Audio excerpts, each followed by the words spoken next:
Good morning, good afternoon, and good evening, everyone.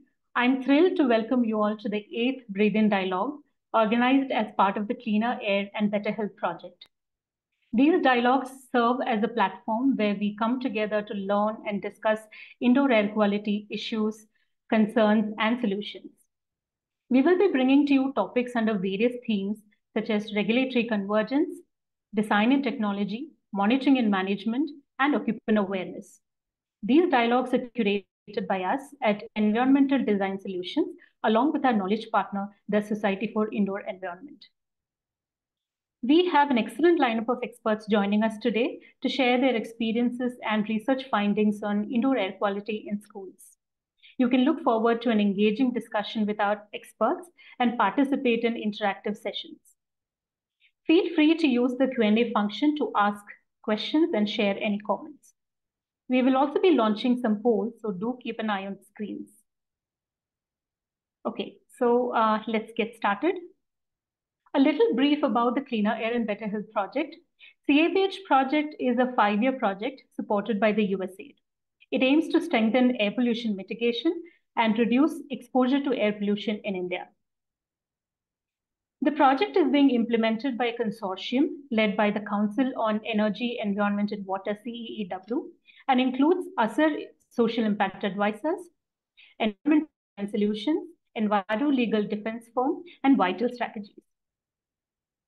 The project is fronting several interventions across sectors in multiple geographies to enable monitoring and regulatory reforms, enhance use of data for decision-making, elevate sectoral transitions to clean energy through innovative solutions, equip institutions and build capacity of decision makers, empower citizens through outreach and awareness. The Cleaner Air and Better Health project is built on the foundation of innovation, the synergy of integration, and the commitment to implementation for a lasting impact. The consortium is working towards scaling its scalable and sustainable models and innovations through various sectoral interventions. It's about creating a legacy of cleaner air and better health. By building solutions that scale and institutionalizing best practices, we are ensuring a better future for all. My name is Lakshmi, and we are very honored to have our esteemed experts, Dr. Corinne Mandin from IRSN, Dr. Henry Burridge from Imperial College London, and Dr. Radha Goyal from Indian Pollution Control Association and Society for Indoor Environment, along with my colleagues Dipanjali, Nidhi, and Burri. I'd now like to invite Dipanjali to set up the context for today's dialogue. Over to you, Dipanjali. Okay. So thank you, Lakshmi. Now, just before we hear from our expert, let me just give you a context on why indoor air quality in schools is important. So, children are particularly vulnerable to poor indoor air quality, which can have a lifelong effect on their health and development. Those responsible for their well-being must recognize these unique vulnerabilities. First, children are physiologically vulnerable. Their growing bodies mean that certain chemical exposure can have more severe and lasting effects compared to adults. Additionally, children have a higher respiratory rate, meaning they inhale more contaminants, in the same environment than adults would do. Children are also socially vulnerable because of their growing decision-making power. And it's our responsibility to create the safest possible learning environment for everyone in the school. Today, Corinne will also talk about the effects of indoor air quality in detail on children's health and learning outcomes. So the impact of the indoor air quality can be impacted by several sources such as, volatile organic compounds or VOCs, which are emitted from paints or furniture, cleaning products, also particulate matter like PM10, PM2.5 from maybe chalk dust and dirt particles, and also exhaust from exhaust fumes from the outside. The accumulation of these exhaust, carbon dioxide, and other pollutants make indoor air quality a hidden concern in schools. This unseen problem can be controlled by monitoring the indoor air quality, identifying certain necessary adjustments to ensure that the air is healthy for everyone. So, as a part of the CABH project, we have been monitoring indoor air quality in a school building. So, in a library, we noticed a spike in PM 2.5 and PM 10 levels before the school started. So, which was primarily due to the cleaning and dusting activities in the library. Another interesting observation was that the VOC level or the volatile organic compound level was also higher after school hours, which was mainly because there was less ventilation. The windows were closed, and due to that poor ventilation, that allowed the pollutants to accumulate in the space. Similarly, in the chemistry lab as well. So there was off gassing of the chemicals after after the school hours when there was less ventilation in those rooms, which allowed the VOC levels to rise. Then even whereas opening of windows and enough ventilation during the school hours help to keep the carbon dioxide and particulate matter concentration lower, comparatively lower. So a classroom where most of the students spend time observed a regular spike in particulate matter during school dismissal and shortly after. So these spikes could be due to the movement of students as well. The influx of vehicles in the vicinity for school pickup area could also lead to higher level of pollutants. And another interesting observation was the brooming and mopping which was done during school hours that led to further increase the particulate matter levels. Today, we also have Henry, who will present in detail the SAMI initiative, which monitored the school's air quality and share his key findings as well. With that, I would now like to hand it back to Lakshmi. Thank you. Thank you, Deepanjali. With that, let's move on to the next session. Our next speaker is Dr. Corinne Mandin. Dr. Mandin holds a PhD in environmental chemistry from the University of Rennes, France. She has 21 years of experience in human exposure to chemicals and physical agents and has led the French Indoor Air Quality Observatory. Currently, she heads the Radiation Epidemiology Group at IRSN, researching health effects of low-dose ionizing radiation. She chairs the expert committee on air quality at the French Agency for Food, Environmental and Occupational Health and Safety. She has served as president of International Society for Indoor Air Quality and Climate and co-edited the Handbook of Indoor Air Quality in 2022. It is an honor to have you on this dialogue, Corinne. Over to you. Thank you, Lakshmi, for this kind introduction. This is my honor to be with you today, and thank you very much to the organizers for inviting me. So as Deepanjali said in the introduction, I will discuss about indoor air quality in schools, what we know, and what we know about the children's health effects and learning performance at school. And to start with, I will briefly mention the specific sources of schools. Deepanjali briefly introduced the different sources existing, but they are compared to dwellings or to office buildings or to hospital. There are specific sources in schools that imply specific emission. For example, there are school supplies, and we know that school supplies such as paint, glue, emit compounds. In schools, there is a high density of furniture, and we know that furniture, either plastic or wood furniture, also emit volatile organic compounds and aldehydes, specifically.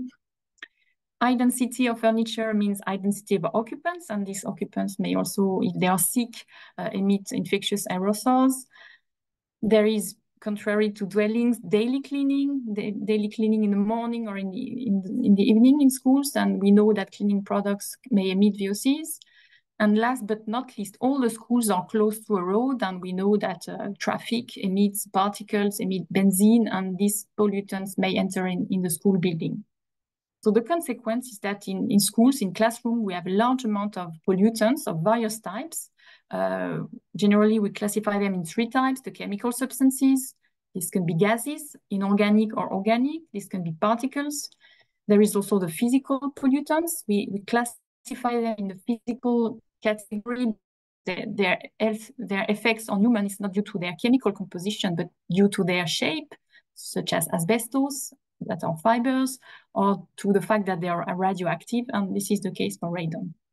And the last category is biocontaminants, such as virus, bacteria, or mold. So you see a large amount of pollutants of a virus type.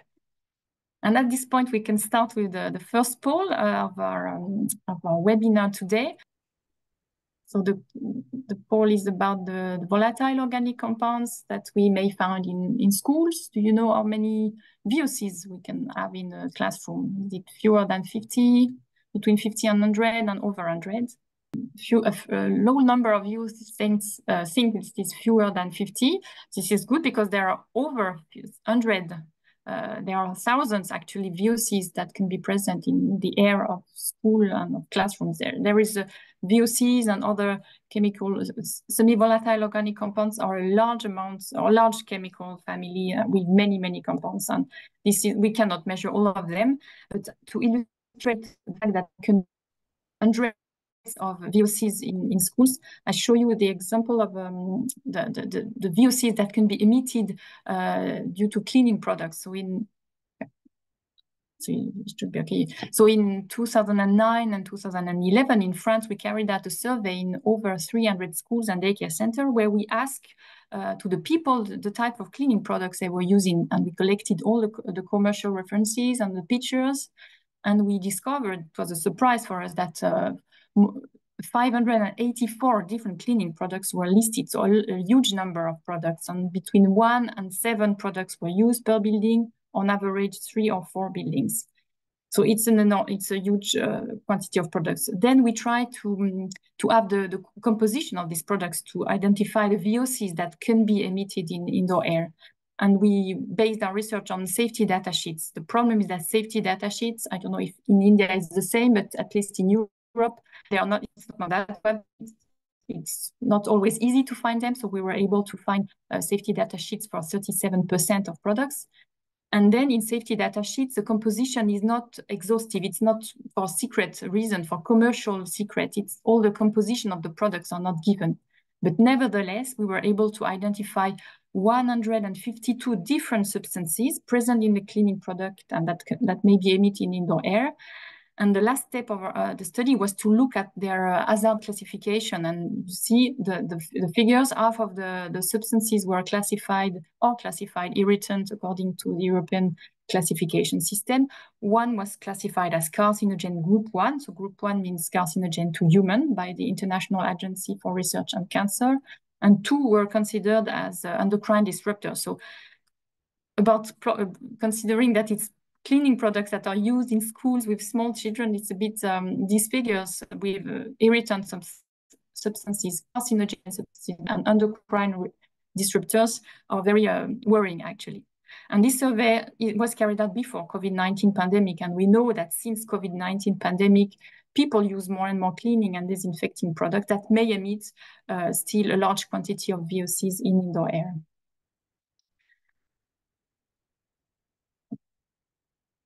So on the one hand, there is a large number of sources, large amount of pollutants that may be emitted in indoor air. On the other hand, there is a poor ventilation in schools. And the reason why is that in most of the school buildings, there is no mechanical ventilation system.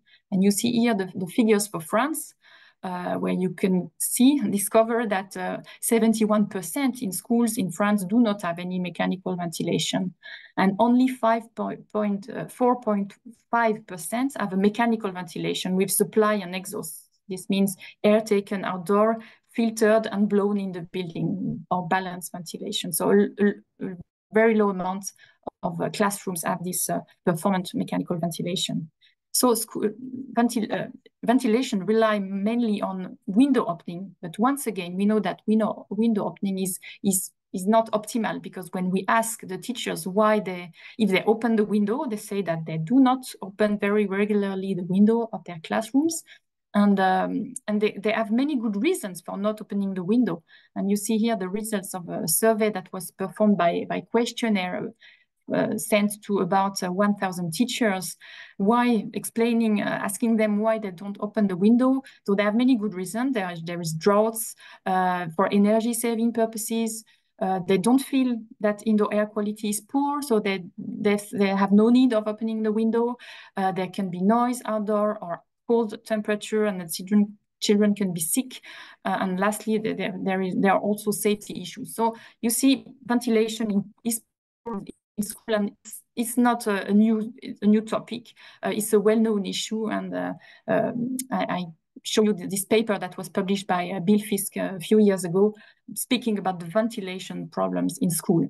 And this ventilation problem was also raised during the COVID-19 pandemic, because if there is a poor ventilation, the infectious aerosols are not removed, and we can have more infection of children in the classroom and teacher as well. So that's the consequence, is that many sources, poor ventilation, so the consequence is high indoor air concentration in classroom. And I just show you on these slides the detection of phthalates. So phthalates belongs to the category of semi-volatile organic compounds. They are plasticizers, or used in soft plastics, and they may be emitted in indoor air, and they also may be found in settled dust. And you see here the percentage of classrooms in which we detected in France these phthalates. So in most of them, in 100% of the classroom, these phthalates were detected in air and in settled dust. So once again, this is a bit worrying situation. Now, just a few slides about the French nationwide survey we performed in 2013 and 2017 to better describe indoor air quality in France in classrooms. So we have the list of all the schools in France. We randomly selected schools stratifying on the type of school for low children, children between 3 and 6 and 6 and 10. We stratify according urban or rural schools and according to climatic zone, to be sure to select school in every part of France. And then we calculated the number of schools to be investigated, so that we have a given precision on the VOC concentration. I will not enter in too many details, but at the end, we sampled and we investigated 308 schools, 602 classrooms. And thanks to statistical methods, we were able to extrapolate these results to the whole school building stock in France. So briefly, the measurement that we did, we had real-time measure. So you see on the right part of the slide, the equipment that was set in the classroom to do the measurements. So there were real-time measurement of classical parameters, CO2, temperature, and relative humidity. We had, for air sampling, both active sampling for particles, semi-volatile organic compounds, and passive sampling for volatile organic compounds, aldehydes, and nitrogen dioxide. And what is important to know also in schools is that we speak a lot about indoor air, but the children are also exposed to chemicals that are present in settled dust, because the children, they touch a lot their hands, they put their hands in their mouth, so they can be exposed to chemicals in settled dust. So settled dust was also sampled, either with a wipe or with a vacuum cleaner. And I will not enter into details of these other measurements, but we also measured LEDs in planes and electromagnetic fields. So you see a very extensive campaign with questionnaires to be able to explain the concentration that were measured. So the result in one slide, because I have no time to enter into more details, we observed the good news is that we had low NO2 and low VOC concentration compared to dwellings.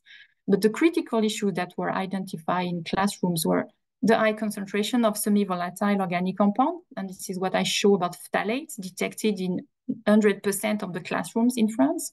Second point was fine particles, PM2.5, all the concentration were exceeding the WHO guideline value.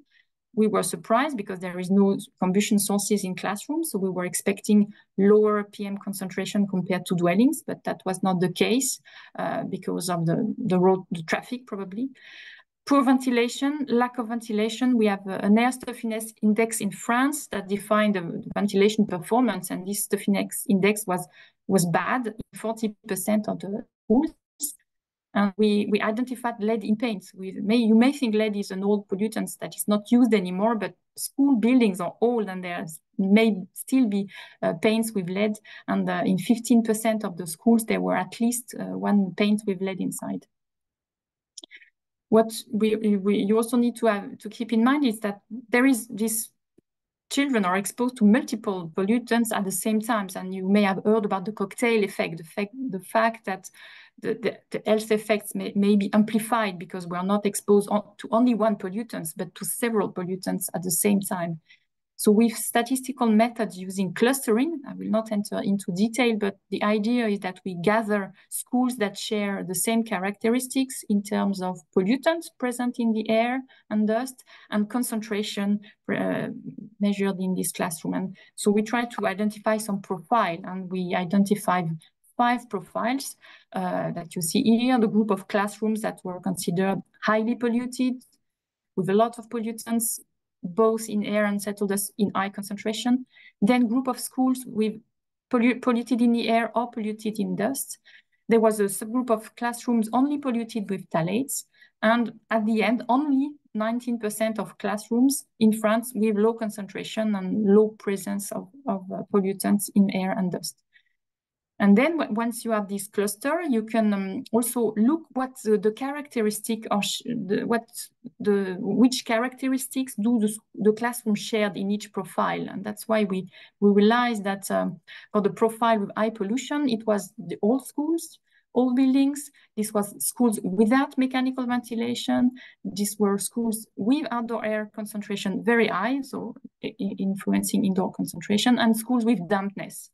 And for the classrooms with phthalates, these were classrooms with plastic flooring, so high proportion of plastic flooring. So you see that it's very complicated. It's a complex situation with different profile, complex mixture, and not only one determinant explaining poor indoor air quality, but many characteristic, building characteristic, outdoor environment characteristic, and also the maintenance of the building. And you see on this slide to show the importance of the ventilation for each profile. So from highly polluted on the left to low polluted classroom on the right, the percentage of classroom with mechanical ventilation in each profile. So you see that on the left, the schools that were highly polluted had only 13% had mechanical ventilation, while in the schools that were with low pollution, half of the classrooms had a mechanical ventilation system. So it's once again to show the importance of ventilation and the importance of mechanical ventilation specifically. Briefly, before moving to health effects, I want to mention the European Symphony project, because it was a large project carried out more than 10 years ago, actually, but in a large amount of classrooms. 23 countries involved, 112 schools, same protocol, same measurements everywhere during winter. And so a large amount of data showing that, confirming that the indoor air quality is poor in classrooms. So you see here the distribution of formaldehyde concentration according to the country. On the x-axis you have the countries, and on the y-axis the concentration, and the blue horizontal line is the limit value that we use not to exceed. So you see that this concentration is exceeded in many classrooms. And you have here the same graph for PM2.5 with the blue lines being the WHO guidelines, the long-term value equal to 10 microgram per cubic meter, and the short-term guidelines equal to 25 microgram per cubic meter. And once again, you see that the distribution of the concentration in classrooms is most of the time higher than the WHO guidelines. So there are many other studies that were carried out worldwide in many countries, in Canada, USA, China, Japan. For time purpose, I will not describe them, and we'll move to the health effects on children. So actually, there are a few epidemiological studies in schools carried out worldwide, because when you do an epidemiological studies, you need to characterize the health outcomes first and to measure the pollutants. And measuring in many classrooms is very expensive, not so easy. So that's why compared to dwellings and compared to outdoor air pollution, there are really few epidemiological studies around the world. Some were based on dampness in classrooms, were based only on CO2 concentration as a proxy of exposure, proxy of ventilation performance. And some studies were based on outdoor concentration of nitrogen dioxide or PM2.5 and modeled the indoor concentration. So the existing studies, there are not so many, clearly show that there is an association between respiratory problems, allergies, including asthma, and indoor air pollution, especially formaldehyde and molds, and effects on cognitive function. And what I can add is that even if there was no epidemiological studies carried out in school, the pollutants are the same that the children are exposed at school, and to the same pollutants they may be exposed at home. And we know for other pollutants and other EPI studies carried out in dwellings or in outdoor air that these pollutants found indoors may have, for example, neurotoxic effect or may lead to cancer. Maybe I will skip these slides because I see that the time is running. So there are health effects, but as Deepanjali mentioned in her introduction, there is also effect on school performance. And this is not a new topic because you see here that US EPA, US Environmental Protection Agency, already worked on this topic in 2003 and published a paper on IAQ in school and student performance.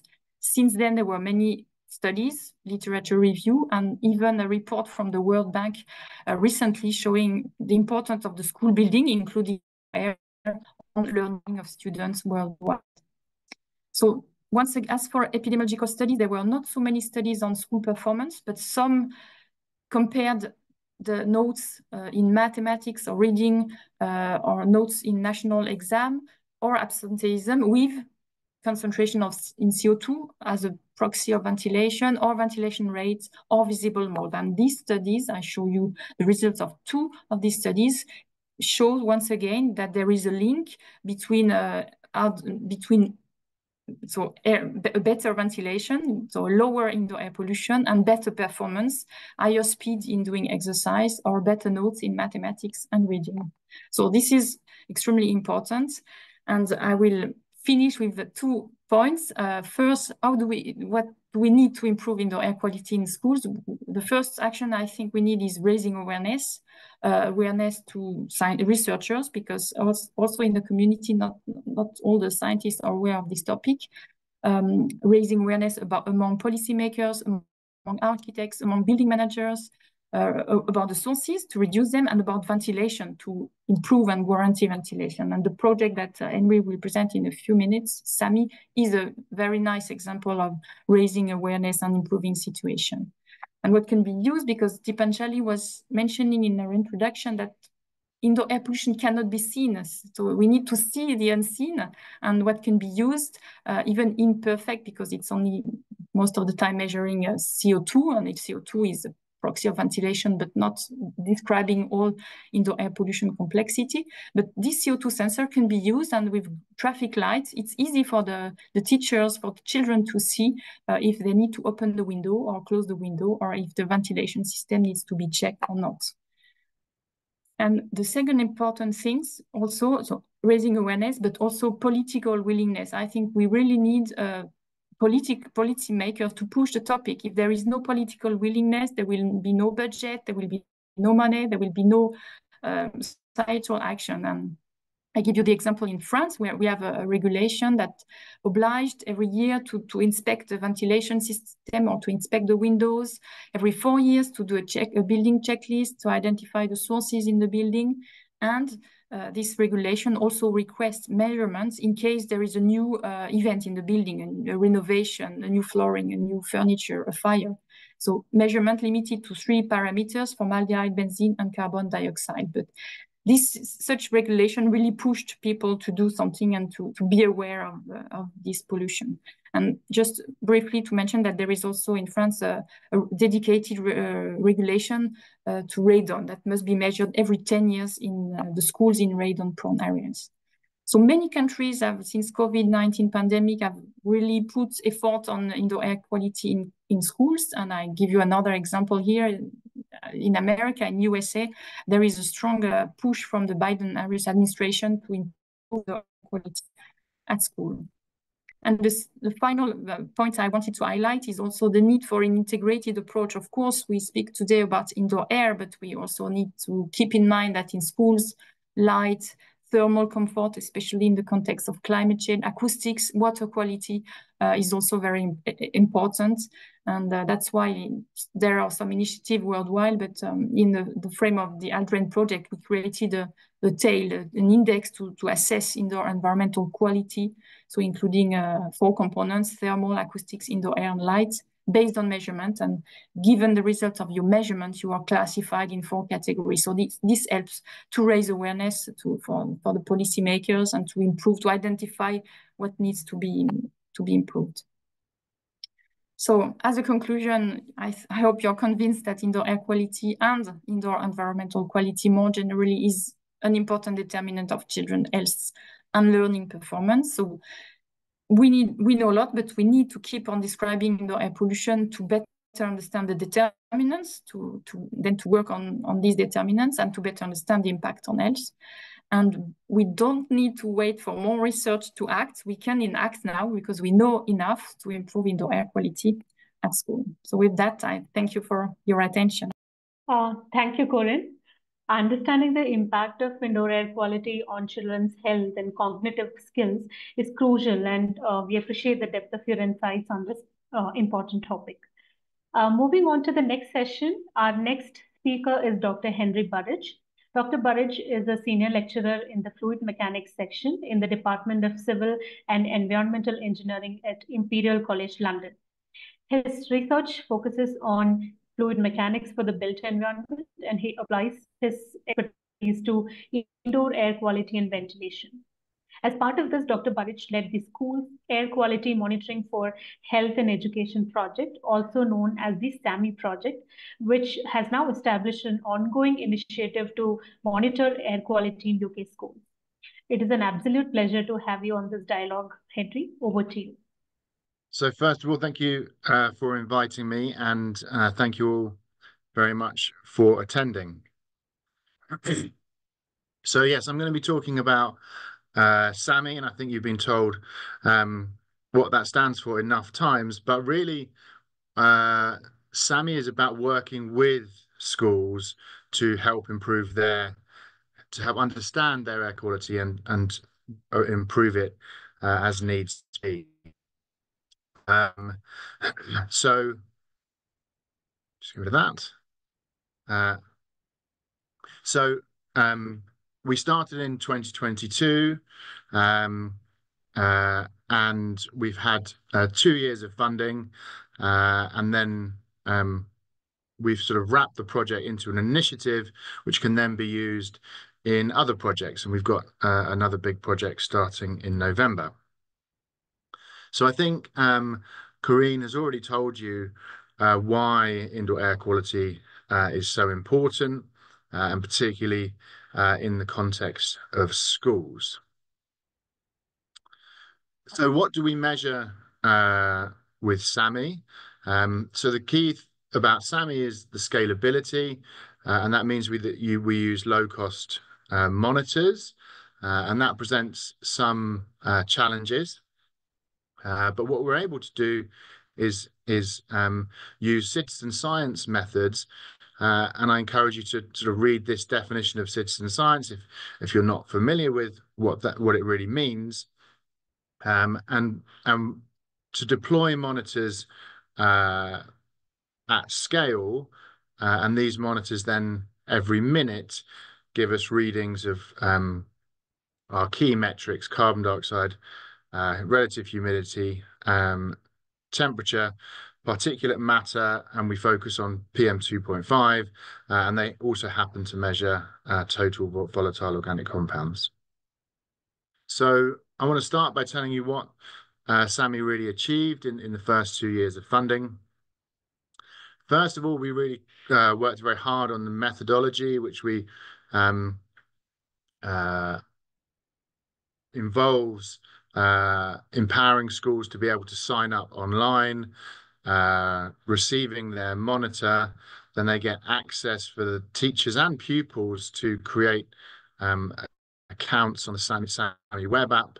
And meanwhile, the monitor all the time is sending data to our centralized databases for analysis.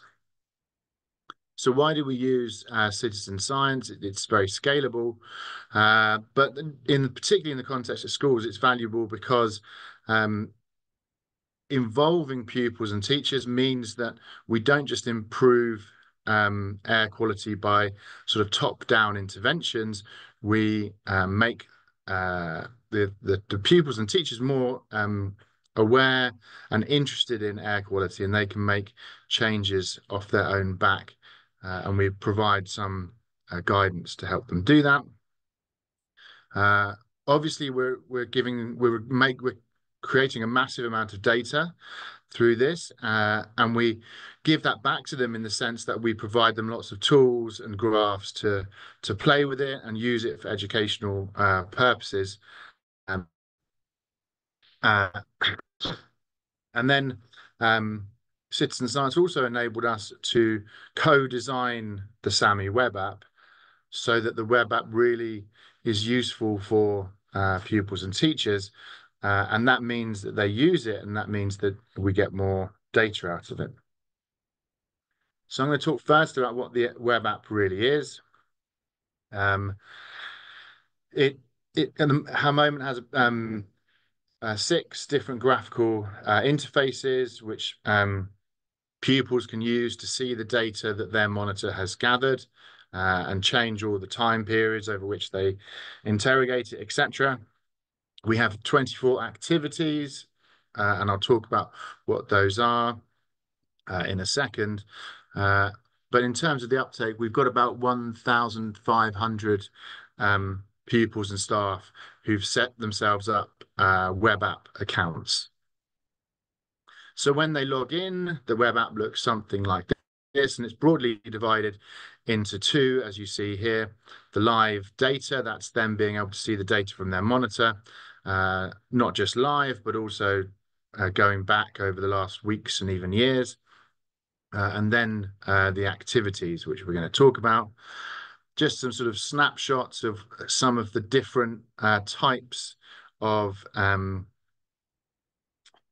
visualizations that they can play with, line plots, gauge charts, and they're all tailored to be suitable for different age groups. And they can use any of these interfaces to then interrogate any of the data metrics, so CO2, PM, etc. And they can then go forwards and backwards in time and see more or less data. In terms of the activities, these activities are both a way of us engaging with pupils ethically, so we can provide the right sorts of reassurance about when they should and should not be concerned about what they're seeing from their monitored data by the air quality monitor.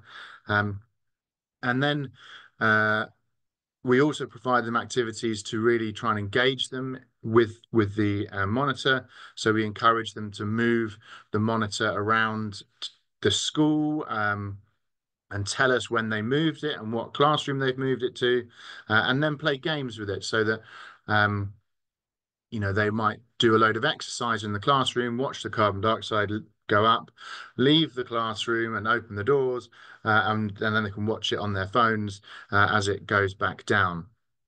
And that is all sort of time-stamped, so we know exactly when these games are being played and which data we might want to interrogate further or ignore, as may be the case.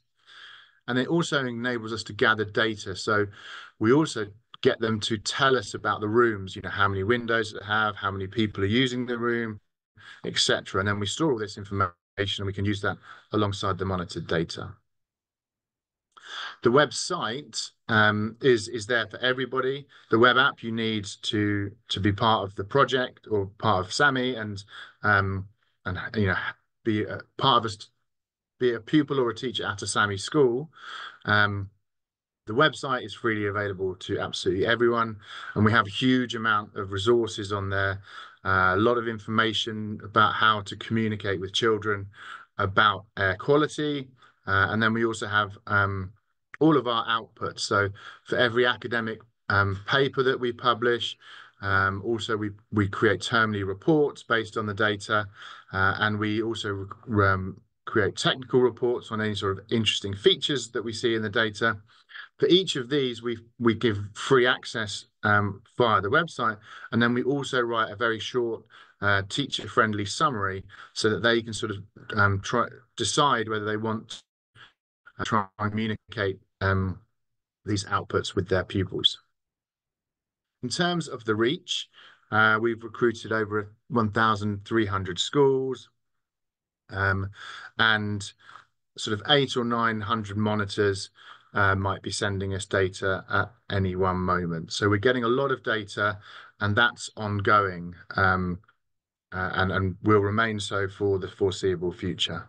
So we're building up this massive longitudinal data set of air quality in UK schools. Just last year, our first year of really gathering the data, we got 40,000 school days worth of data to analyse. And within each of those, that's 1 minute measurements of our 5 key metrics. So there's a lot of data to go through. We've done a lot of work in terms of publishing in the academic literature, 2 papers on the methodology, and 3 papers on ventilation and particulate matter in schools. And then we've also been speaking to all sorts of people, including the UK government, and frankly, anyone who will listen to us. We've had a lot of success in terms of gauging the media. Obviously, the media love stories about involving, children being actively involved in something scientific, and air quality. At least in the UK, it's moderately high on the news agenda. So I now want to spend the rest of the presentation really talking to you about some findings. And the first is going to really be based on measurements of carbon dioxide. I probably don't need to tell this audience that carbon dioxide is a very useful measurement of per person ventilation. It's especially so for classrooms where you have long durations and relatively dense occupancies. We know, particularly in our naturally ventilated classrooms in the UK, we have about 95% of the classrooms are ventilated, naturally ventilated, relying on people to open and close windows manually. We know that weather is a big factor. So we're going to just look over one term, the first term of the last school year, autumn 2023, and see how strong the effects of weather are.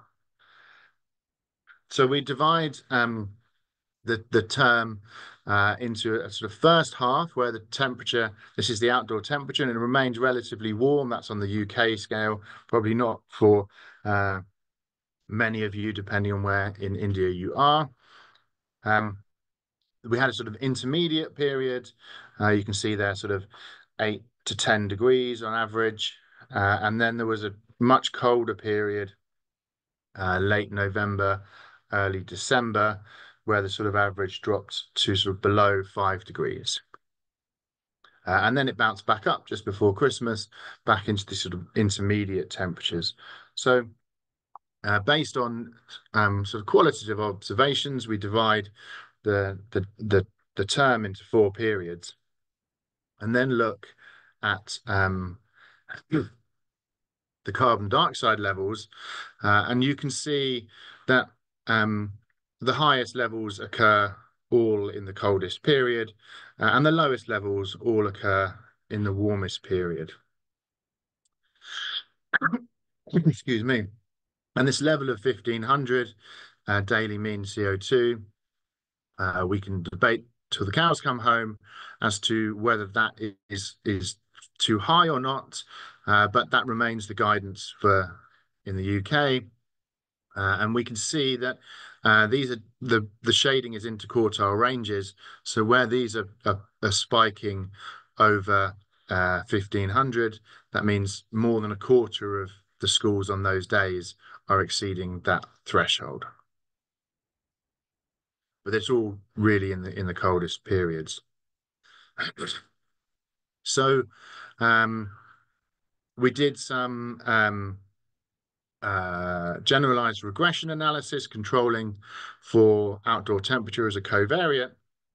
And then we were able to show that we have a number of privately funded schools in the UK, and the SAMI schools that were privately funded, they exhibited much lower carbon dioxide levels than those funded by the state. And the same was true for schools in less deprived areas. They also had lower CO2 than those in more deprived areas. The statements about deprived areas obviously applies to the state schools. Interestingly, we didn't see a statistically significant difference between schools in rural areas and schools in urban areas. There were higher CO2 levels in secondary schools, so that's children over the age of about 11, than primary schools. But actually, we were able to show by some new analysis that actually that was just due, or that statistical difference could be attributed to the likely difference in CO2 production rates between the age groups. And then schools each have a target number of pupils set, and what we noticed was that schools whose pupil numbers exceeded that target, they also showed higher CO2. The next section I want to talk about is particulate matter. We focused on PM 2.5. These little red dots. If you haven't seen this image before, I think it originates from the US government. A very nice illustration.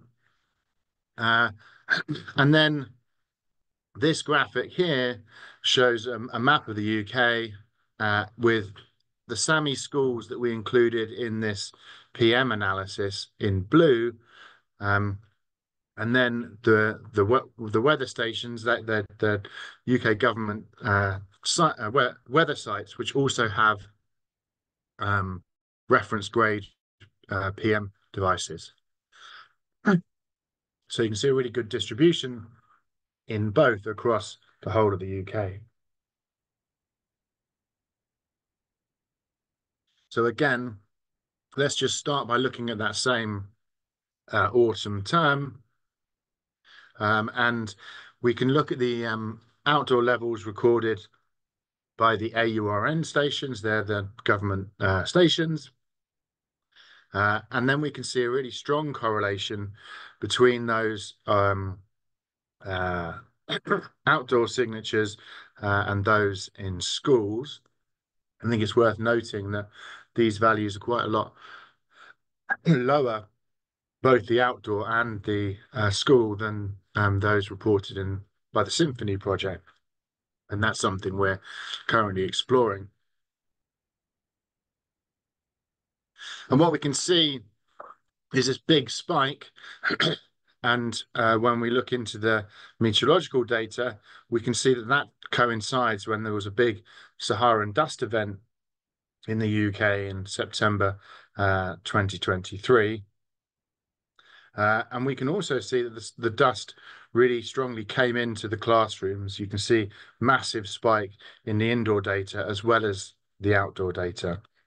And it's worth noting that absolutely coincides with the start of term in English and Welsh schools. So it's possible that some part of that indoor PM spike is due to settled dust being resuspended as the children return to school after the summer. What's also interesting is to think about effects of events in the UK where people let off a lot of fireworks. The two in that autumn term, we have a fireworks night in early November, and then Diwali is widely celebrated and fell sort of third of the way through November last year. Now, what's interesting is that these fireworks are typically set off either at the weekends or during the nights when schools are closed, and for security reasons, you expect them to be locked with windows closed, but you can still see noticeable spikes in the red signal, the indoor signal in schools. And that tells you something about the permeability of our school stock. And it's really quite an interesting finding when you're thinking about, energy reduction and heating bills, that our school buildings are this permeable to PM. So imagine how permeable they are to heat. Now, what we can do is look at similar data, but now only look at the hours of 9 till 4 p.m., the school hours, and only on Mondays to Fridays.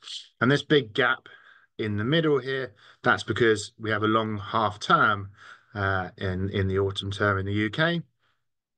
And what we can see is that then these spikes are largely, the spikes associated with Bonfire Night and Diwali are largely removed.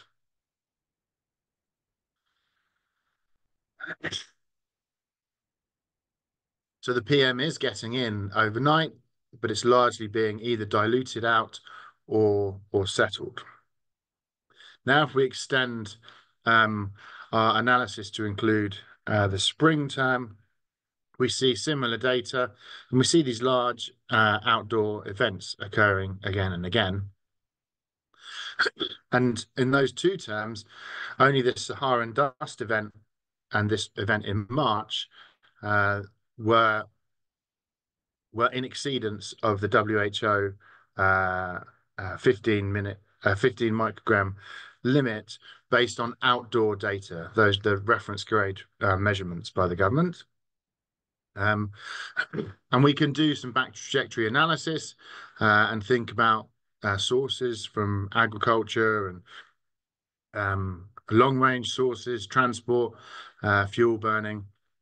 And when we do that, we can then think about school hours again and note the differences. If we look only at school hours, then the average over this long period is higher by about 30% or so. So significant contribution from indoors, but there was also the suggestion that the dominant source is actually outdoor particulate matter.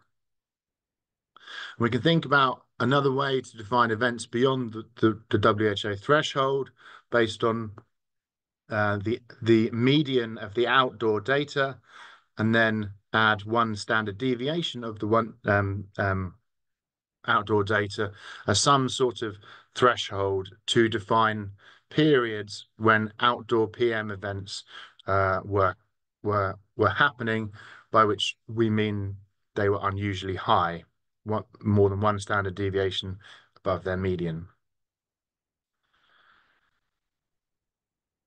And then we get all of the periods that are shaded in this graph.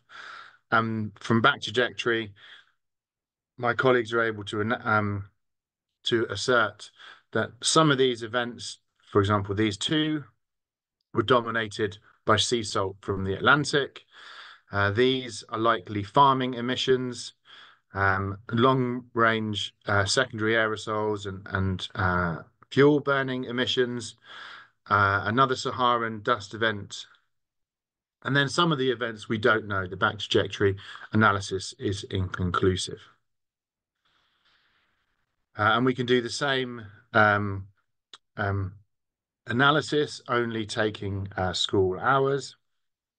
And what we see is that some of the events are much less significant during school hours, and some aren't.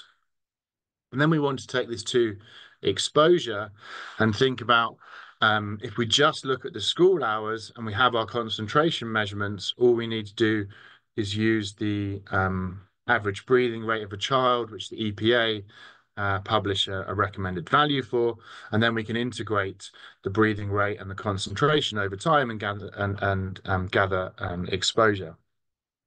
And what we can do is, and this is the chart over here, so up to the top of the grey bar, that's the total exposure over these 2 school terms. You can either look at the microgram measurements or the fractional measurements on the right. And then we can say, well, all of this grey bar, that's the majority of it, but that's all of the non-PM event periods. This really significant chunk of exposure in orange, that's associated with that relatively short duration Saharan dust event. The pink one with this large March event, they're the 2 events where the WHO limit was exceeded outdoors. And then the blue bar is the exposure associated with all of these slightly smaller events. And what we see is that in total, there were about 15% of school days on which PM events were deemed to be occurring outdoors, but actually we get about 41% of the potential exposure in schools arising from those 15% of days.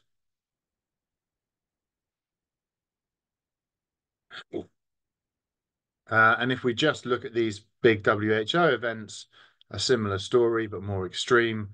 8% of school days fell on those WHO events, but 32% of the exposure is attributed to those days. So what have we learned about PM? It's really important to define whether you're looking during school hours or over 24-hour periods. The PM in schools seems to be largely attributed to outdoor sources, something like, from our data, we can estimate an upper bound for the fraction from indoor sources at about 25%. And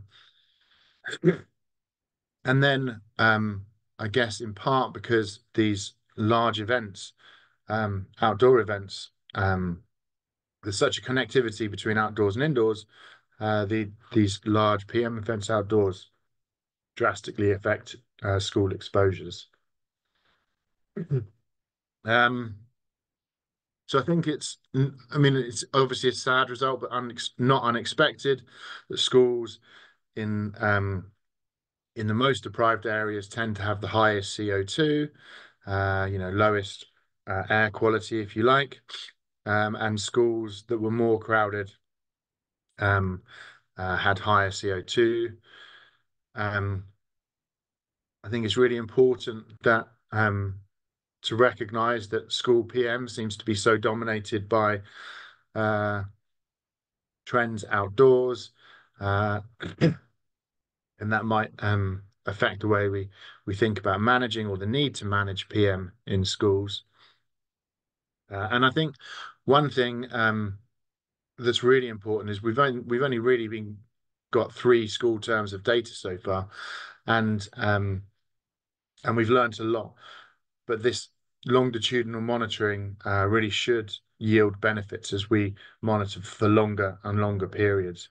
And I think Sami has really shown that to do that, you need to work with schools, and you really need to onboard them into the process of monitoring and really engage them in that. And as such, we intend to keep the initiative ongoing, and we'd love to hear any of your thoughts. Thank you very much. Thank you, Henry. Your findings from the SAMI initiative are set to significantly enhance our understanding of, indoor air quality in schools. I would now like to open the floor for a discussion with our experts. In this session, we're joined by Dr. Radha Goyal, who is one of the co-founders of Indian Pollution Control Association and the Society for Indoor Environment. Dr. Goyal's work focuses on indoor air quality, air pollution control, circular economy, sustainability, waste management, urban forestry, and green belts. She serves as a technical expert of Indoor Air Pollution Constitution Committee of the CPCB, established to develop indoor air quality standards in India. Thank you so much for joining us today, Dr. Radha Goyal. Your experience on indoor air quality in Indian schools is going to enrich this dialogue. I request Mr. Gurneet Singh to kindly moderate this discussion. Over to you. Thank you, Lakshmi, and thank you, Dr. Corinne and Dr. Andy, for such an insightful presentation. And I welcome Dr. Radha. Dr. Radha, let me just start with you. We have heard what has been done abroad. Could you share your experience in terms of indoor air quality in India, indoor air quality in schools in India, and if there are some key findings that you have observed during the session? Thank you, Gurneet-ji, and thank you, Lakshmi, for inviting me here and share my experience for this. So, I'm Dr. Radha Goyal. I have been working into the area of indoor air quality since last 20 years. Almost like I started my journey into this field in 2005 with my PhD research. I did my PhD on indoor air quality in the schools in Delhi, where the schools are mostly located to the roadsides. So the observations of my study was like we have done a lot of literature review existing in India, and this was, I would say that this was the first kind of its study in indoor air quality for the schools in India. This was the pioneering study which I did in my PhD. So the findings were that mostly all the schools in India are mostly naturally ventilated.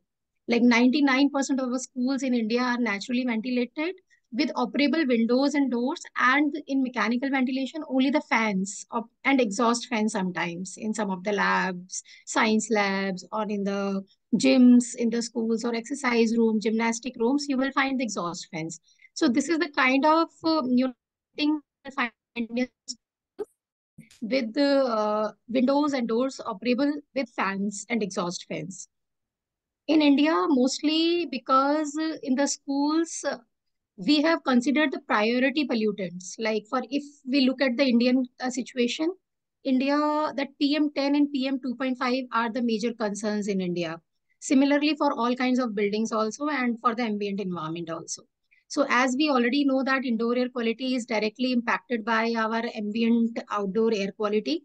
So PM10 and 2.5 were always a major concerns for that. And in that case, like we have found during my PhD research for 3 years, all seasons, winter, summer, monsoon, post-monsoon, I have done a monitoring into the different classrooms with different occupancy. So the priority parameters which I have selected were PM10, 2.5 and 1, CO2 as a ventilation parameter, which I have selected for my research. And of course, with some of the thermal comfort parameters, so I would say meteorological parameters, that temperature and humidity and pressure.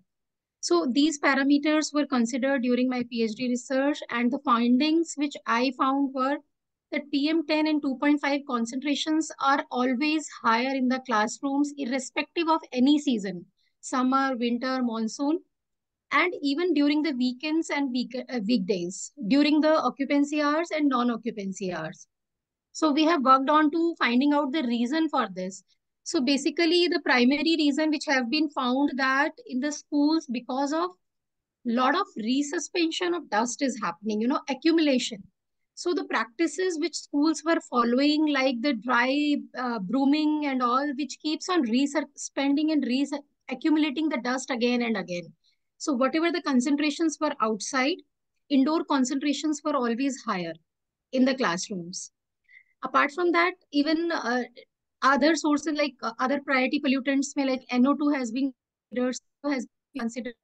So in that, only whenever there is any source of indoor pollution, like CO could come from the traffic outside the school buildings, or again same the NO2.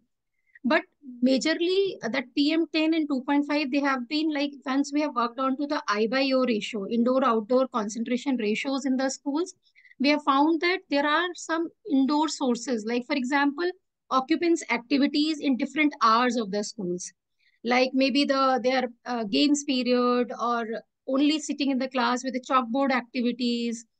A lot of activities we have monitored completely with the time activity, how that concentrations of PM10, 2.5 changes from morning 7:30, because the schools generally starts in India, in Delhi, mostly by 7:30 to 2:30.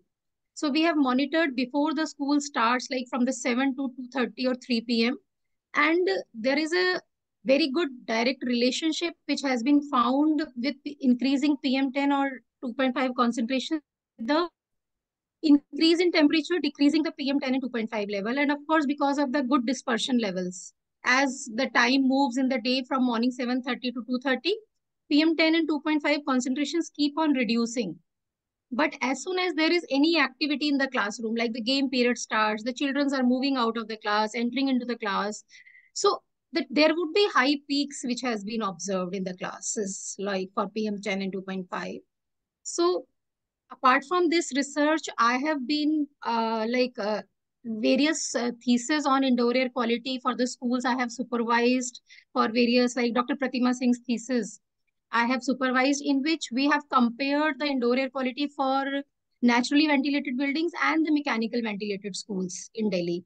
So where we have found that in naturally ventilated buildings, as the PM10 and 2.5 are the major concerns, but in air-conditioned buildings, centrally air-conditioned building, CO2 is a major concern, because they are always compromised with the CO2. They are following the proper stringent guidelines. If I talk about the ventilation guidelines for the schools in India, so there have been certain National Building Code 2005, which has given certain guidelines for the schools. So which has not been properly appropriately followed, and CO2 levels are compromised in the classrooms. Sometimes 2000 ppm concentrations have been reported in the classrooms, when generally in the classroom size here in India for the schools is like the occupancy with 35 children in a class. And as per ASHRI guideline, it should be 15 CFM should be the minimum ventilation rate in the classroom per occupant, but which has not been found out. So the occupant density was one of the major reasons for increase of CO2 levels with recirculation of air in air-conditioned buildings. So these are some of the findings. And apart from that, a lot of studies, like I have been part of this committee which has been formed by MOEC for climate change in 2017-18 for formulating the guidelines and standards for indoor air quality in India. So I was one of the expert technical member to that committee, and we have come up with a lot of reviews about different kinds of building in India. So as we all know that indoor air quality with different microenvironments is the biggest challenge, because the parameters changes, the conditions changes, and monitoring at individual level is very difficult at the household level. So again, in 2022, that MGT has come up with the order that you have to come up with the indoor air quality guidelines for the public places in India. When we are talking about the public places in India, then schools, educational institutes are one of the public places which have been already defined by Environmental Protection Act 1986 in India, under which the public spaces have been clearly defined where educational institutes come. So a lot of things which is like about around the schools, discussions are going, Ministry of Health is doing things, but the research is going on and a lot need to be done here in India. So this is what we are working on. Yeah. And from Yes, thank you, Dr. Radha Goyal. In fact, we have also observed similar kind of patterns. So we are doing monitoring in a school, and in that computer lab, suddenly the VOC levels are very high. We still have to deep dive into that, but yeah, there are interesting insights and patterns that we are seeing while monitoring indoor air quality in school. Dr. Corey, there is a question from the participant also. What is the difference in air quality in classroom compared to maybe their student homes or residential? Did you observe any relation between these two? Thank you for the question. Actually, in France, we did not do any measurement in student homes. I know that there are some studies in the world, especially in China. I have in mind some studies. So comparison results for dwellings, general dwellings, not specifically there is student homes. What we observe in schools, there are lower VOC concentration compared to dwellings. Less mold. So it is true that mold dampness is very broad in dwellings. People do not manage their water damage, and mold can develop. And we observe less mold in school, and we have less nitrogen dioxide in school than in homes. Maybe because in homes we still have gas appliance for cooking, and we don't have such appliances in schools. On the other hand, we observe higher semi-volatile organic compounds in schools compared to dwellings. And last thing, we have the same level of fine particle concentration, which was, as I said, a bit surprising because we don't have any combustion sources in the classroom. There is no cooking, no smoking, no instance burning.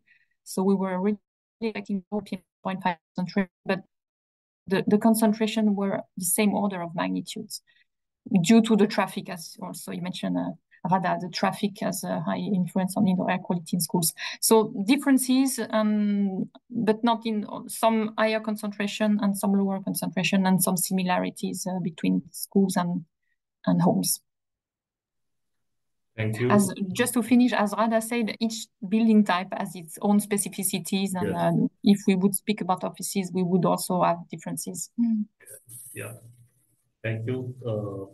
Dr. Henry, lot of good insights from the data that you have collected from the past 2 years. I just wanted to know, were there any schools who actually then did some intervention to address these issues of PM 2.5 or CO2? Were there any schools which adopted or came forward to, look at certain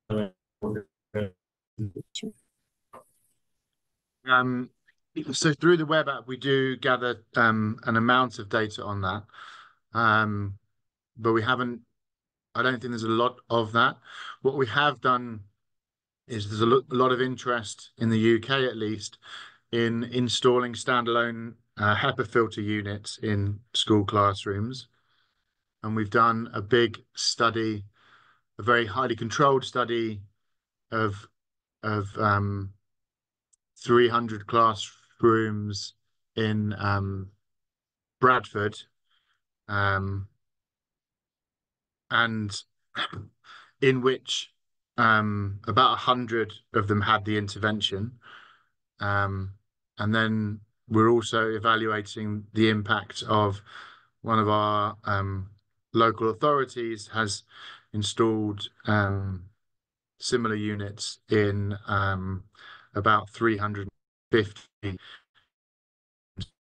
region, and so we're using the SAMI monitors to gather data there, and we'll carry out both an air quality impact evaluation and evaluate the impact on school absenteeism. The air quality data, I mean, typically we see 40 to 50% reductions in PM 2.5, and that's with units that are sort of giving you say 800 cubic meters an hour.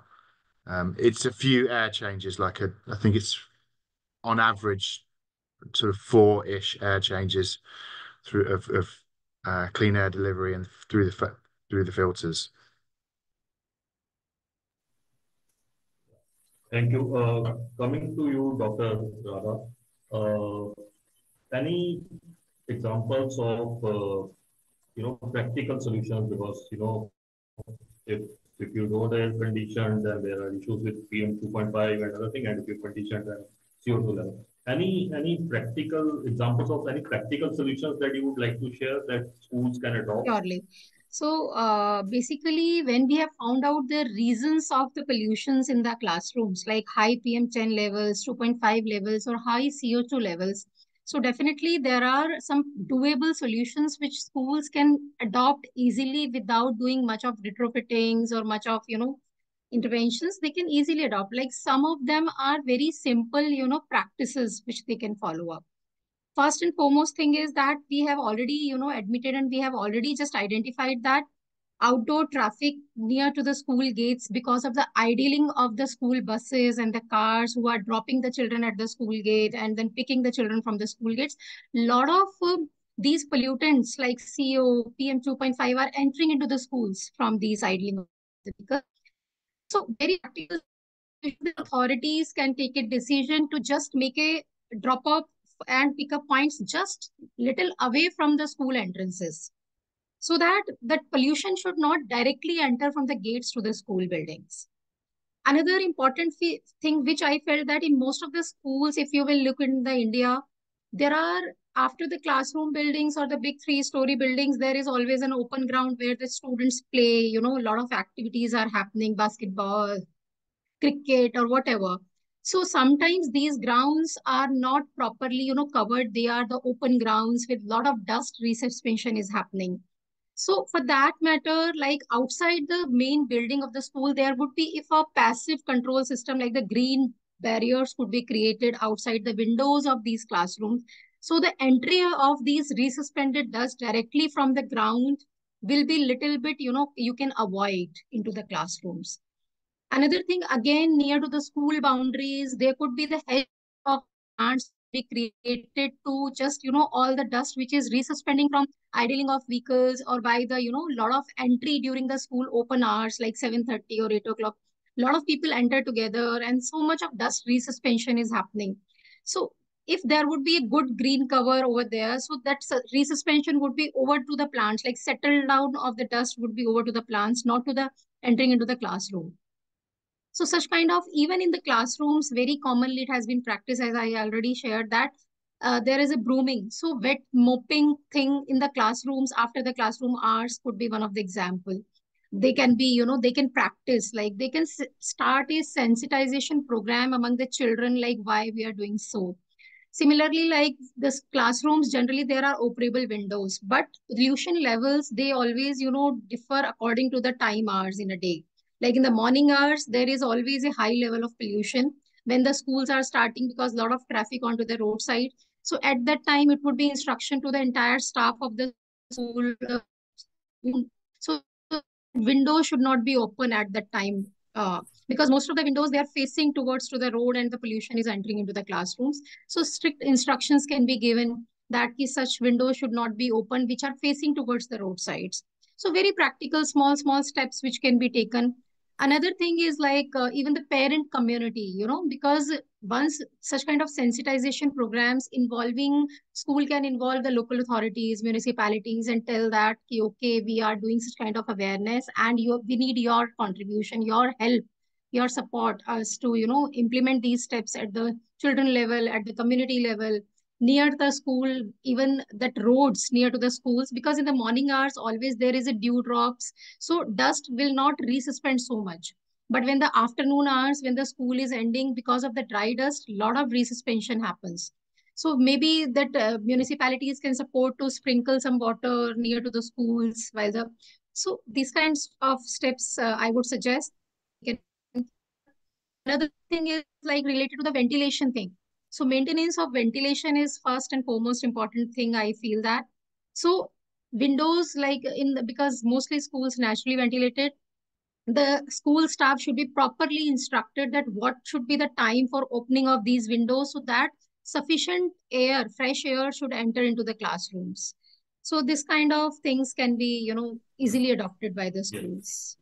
Thank you. I can reply to another question about how can we convince the municipalities to invest money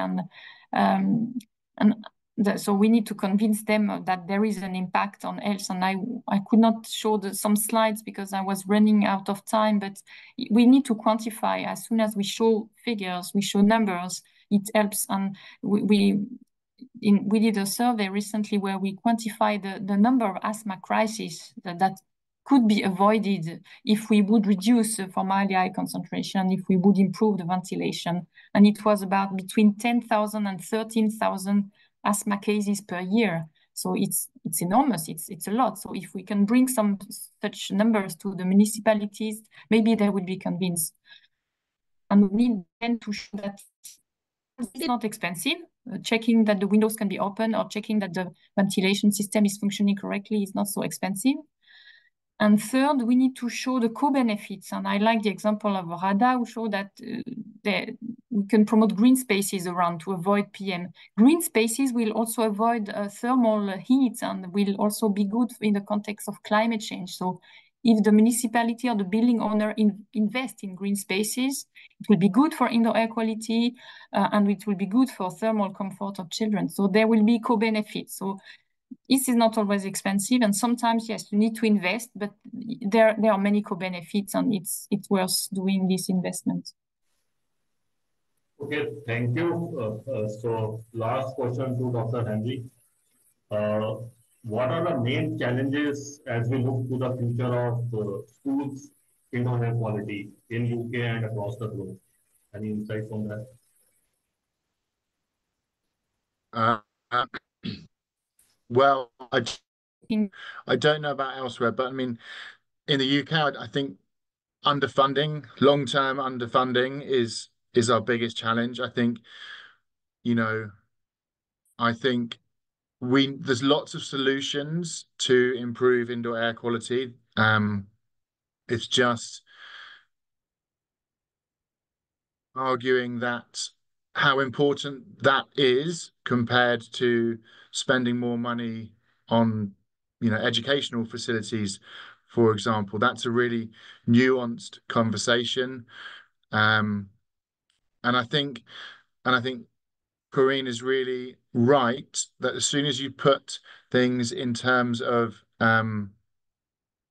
impacts like health and impacts on people's life chances, then you can start to make some degree of comparison between these respective choices and identify, what the right thing to do is. But I think our initial hurdle is getting